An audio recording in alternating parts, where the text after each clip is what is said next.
चलिए, ये तो आपने अच्छी खबर सुनाई। मैं बहुत धन्यवाद दे रहा हूँ अपनी सरकार का। जिस डिपार्टमेंटल स्टोर के बारे में मैं बहुत प्रयासरत था, क्योंकि ऋषिकेश धार्मिक नगरी है, तीर्थ नगरी है, गंगा की नगरी है, संतों की नगरी है।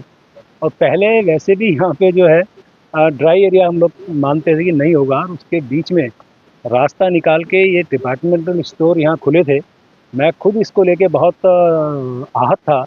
यहाँ के मेरे युवा साथियों के द्वारा, मेरी पार्टी के कार्यकर्ताओं के द्वारा, साधु संतों के द्वारा इसका विरोध किया गया था। और मेरी जब माननीय मुख्यमंत्री से चर्चा हुई थी, एक्साइज के कमिश्नर से बात हुई थी, और ये उम्मीद जताई थी उन्होंने जब कहा था तो उम्मीद हुई जगी थी कि हम 1 अप्रैल से इसे बंद कर देंगे। और मैंने पिछले दिनों अधिकारियों के साथ बैठ के भी मेरे सामने जब ये विषय आ गया था तो उनसे बात की, तो उन्होंने भी हामी भरी थी। और आज मैं खुश हूँ इस बात को लेके।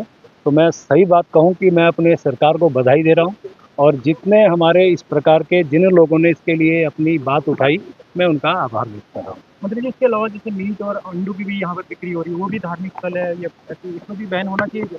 देखिए, जो एक विषय जो भ्रांति फैलाता है वो ये है कि हमारा नगर पालिका क्षेत्र के अंतर्गत तो नहीं बिकता है, लेकिन जो सराउंडिंग एरिया जिसे ग्रामीण क्षेत्र कहा जाता था, जो भले ही आज वो नगर निगम में मिला है, यही बात को रास्ता निकालते हुए डिपार्टमेंटल स्टोर खुले थे।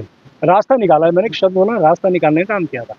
और शायद ये जो आप बता रहे हैं मीट मांस और ये सारी चीज़ों की जो बिक्री होती है, ये भी उसी दिशा में पहले से वो बिक्री होती चली आ रही है। इसको भी देखेंगे कभी, क्योंकि उनके रोजगार का विषय भी है।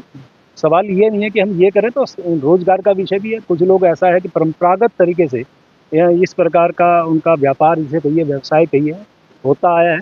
तो कोई रास्ता निकले कि उनका भी व्यवसाय में भी दिक्कत ना हो, और हमारे यहाँ जो धार्मिक नगरी है उसमें भी इसकी आस्था को चोट ना पहुंचे।